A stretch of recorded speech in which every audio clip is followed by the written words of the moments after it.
tayo kasi naimbitahan tayo ng UTHP ng LTU Batangas na in-organize nila ng event. So, yun ay isang malaking event para sa mga iba't ibang school organization na nag-aaral sila ng mga tourism tungkol doon. So, that time talaga sobrang busy kaya masaya tayo at naimbitahan tayo ng mga ganung school. Okay. Yes. So, it's a good opportunity ng Miss Rochelle na attending ng mga ganyan, lalo-lalo na meron tayong courses na hospital. So, recap lang sa mga hindi nakapanood ng ating first episode, no?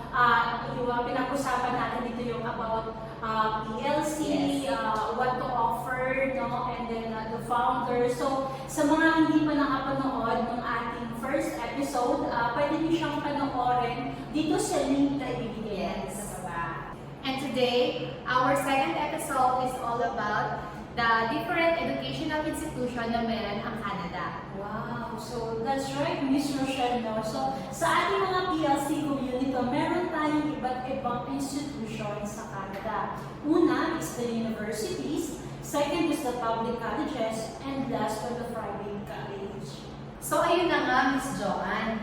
I-enlighten natin ang ating PLC community kung ano talaga ang different ng mga institution na meron si Canada. Yes, of course. So, kanina, nabanggit ko, PLC community, nabanggit ko yung tatlong institution sa Canada, private college, university, and the public colleges. So, sa Canada, university, ito yung mga nag-take ng masteral, PhD, and then yung campus life sila, Ms. Rochelle. And then sa public colleges naman, meron itong mga vocational courses. Then meron din naman silang mga campus life, Ms. Rochelle. And then, itong universities and public colleges is owned siya ng government ng Canada.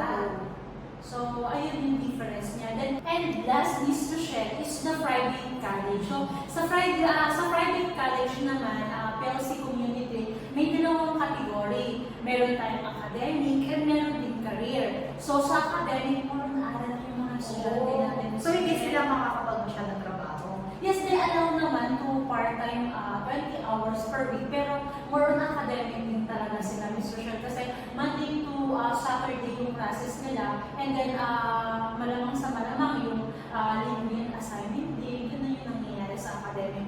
But dito, yung isa naman is the career. So, dito si Pacific Link College, PLC community. So, pag degree holder ka na sa Philippines, kinikredit namin ng school yan. So, upskilling na lang yung mangyayari. So, ibig sabihin, Miss Joanne, mababawasan yung pag-aaral nila doon sa Canada? Exactly, Miss Rochelle. Miss Joanne, so ano naman yung makukuha ng ating PLC community kapag naisipan nila na mag-study sa private colleges and public colleges? Ano yung makukuha ng ating mga PLC community? Siyempre, ano rin sila, di ba? Parang ano yung makukuha ko kapag natapos kong mag-aaral or habang nag-aaral ako dun sa ating mga Pilipino na community.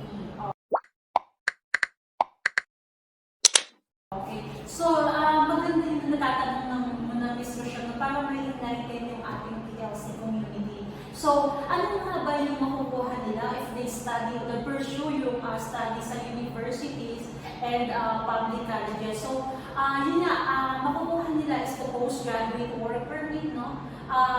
Kasi sa Canada, Ms. Rochelle, once nag-aral ka ng 1 year, no, magkakaroon sila ng 1 year postgraduate work permit. And then pag kumuha naman sila ng 2-year program, makakakuha sila ng 3 years postgraduate work permit. So, ito yung makukuha nila, Ms. Rochelle. So, yun yung pag nag-aaral sila sa mga university and public colleges. Yes, tama, Ms. Rochelle. So, sa private college naman, no, Ms. Rochelle, we are not applicable for the PGWPP kasi private college tayo, Ms. Rochelle. So, the postgraduate work permit is applicable ng yun sa yung mga university and public colleges. So, kung estudyante ako, Miss Joanne, bakit ko pipiliin ang private colleges? Kasi, di ba, parang hindi naman pala ako mabibigyan ng postgraduate work permit.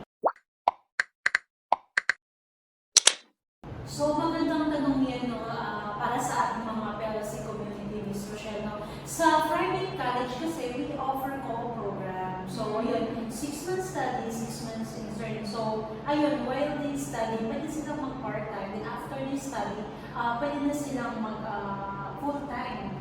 So ibig sabihin, Miss Joanne, sa first 6 months ko, mag-aaral ako sa first 6 months, pero Yes. pwede akong makapag-part-time ng 20 hours in a week. Exactly. And then after ko ng 6 months, pag pumasok na ako ng 7 months, pwede na akong mag-work ng full-time. Yes, sakto, Ms. Rochelle. Pero, no, ang PLC o Pacific Link College po, once, di ba nga nakafocus tayo sa career, no? So, in-lesson nila yung study mo. So, 2 months study, 10 months full paid internship program, Ms. Rochelle. And then, while studying tuition, nag-earn na talaga sila. So, yung mga expenses nila ng tuition fee nila, mababawi nila yun na 3 months. Ang kagandahan talaga kay Pacific Link College, no, dahil nakafocus tayo sa career. Kinikredit niya. So, ibig sabihin, hindi baliwala yung pinag-aralan natin sa Pilipinas kasi kinikredit ni Pacific Link yung kung ano yung pinag-aralan natin dito. Kaya, parang maliles na yung study nila sa Canada. Yes, tama. Pagdating naman sa admission process, Miss Joanne. So, ayun na nga. So, pagdating naman sa admission process, no, sa private college, no, limited lang, no, or 1 to 2 months yung assessment niya, na-delay pa. Pero sa private college, no, 48 hours admission after the send all the documentation was shared. So, mas mabilis ang process. Yes, tama. Kagaya sa intake, Miss Joanne. So, ayun na nga, Ms. Rochelle, no? Sa private college kasi is monthly intake siya, pero sa public colleges, no, limited lang yung slots niya, Ms. Rochelle, either January, May, at saka September. So, ibig sabihin, 3 beses lang sa isang Yes. taon. Kaya ubusan talaga siya ng slot, Ms. Rochelle. Pero kay private colleges, monthly, ibig sabihin kung kailan gusto. Kaya kung kailan mo gusto, pwede po yun kasi monthly intake naman siya, Ms. Rochelle. Pagdating naman sa tuition fee, Miss Joanne, ano naman yung pagkakaiba nila? Meron bang pagkakaiba sa tuition fee? Yes, Ms. Rochelle, pagdating sa tuition fee. So, sa public colleges kasi, Ms. Rochelle, sa isang taon, 2 semester yan. Eh, sa private college naman, it's 1 year lang. Then, times 2 yung tuition fee niyan. So, medyo, mahal. yes, mahal talaga siya, Ms. Rochelle. So, yun yung difference ng tuition fee nila. So, ibig sabihin pala, Miss Joanne, no, yung 1 year ni private colleges is isang sem lang ni public. Yes, exactly. Tama, Ms. Rochelle. So, syempre pagdating naman sa arrival, marami tayong mga student na mga bago lang na pupunta ng Canada. So, paano magiging arrangement nun, Miss Joanne? Okay. So, yun na nga, no, sa public colleges kasi, meron din available na service, no, pero bayad din, Ms. Rochelle. Pero kay Pacific Link, no, bago umalis yung student dito sa Pilipinas, ihahatid ng mga staff natin yan.